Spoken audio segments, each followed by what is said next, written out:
Lorsqu'un objet subit une action mécanique, on peut en voir ses effets, sur sa trajectoire ou sa vitesse. Mais l'action mécanique ne se voit pas. C'est pourquoi il faut la modéliser par une force.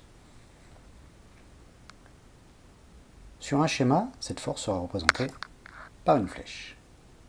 Pour tracer cette flèche, il faudra clairement établir le point d'application, là où s'exerce la force, la direction, l'axe selon lequel s'effectue la force, le sens, indiqué par la pointe de la flèche, et la valeur en newton, indiquée par la longueur de la flèche.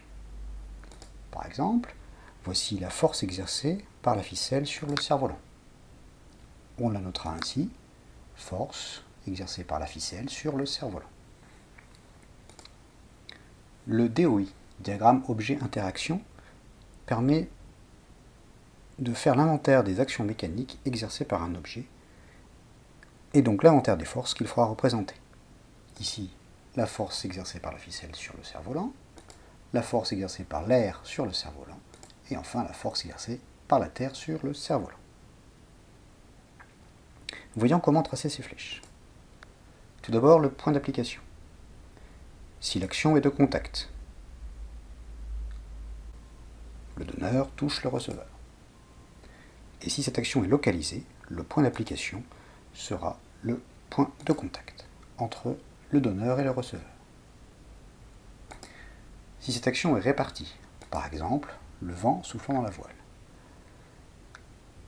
le point d'application sera placé au centre de la surface de contact. Enfin, si l'action s'effectue à distance, le point d'application sera situé au centre de l'objet receveur. La direction. Dans cette situation, on s'intéresse à la force exercée par la main sur le caddie. Voici le point d'application.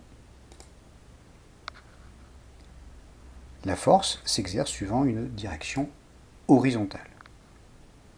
Mais le chariot est-il poussé ou tiré?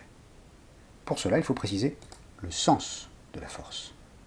Si la main pousse le caddie, le sens sera orienté vers la droite. Et si la main tire le caddie, le sens sera orienté vers la gauche. Enfin, la valeur ou intensité de la force. Elle s'exprime en newton, symbolisée par la lettre majuscule N. La taille de la flèche dépend de la valeur de la force. Il faudra pour cela utiliser une échelle. Par exemple, si on représente 5 newtons par 1 cm, une force de 15 newtons sera représentée par une flèche de 3 cm de longueur. Voici un exemple. Il s'agit de l'action du marteau sur le clou. Le clou est le receveur, le marteau le donneur. C'est une action de contact, répulsive, et l'on souhaite représenter la force exercée par le marteau sur le clou. Le point d'application se situe au point de contact entre le marteau et le clou. La direction est verticale, le sens vers le bas, et la valeur de la force, 5 newtons, 10 newtons, représentée ici donc par une flèche de 2 cm.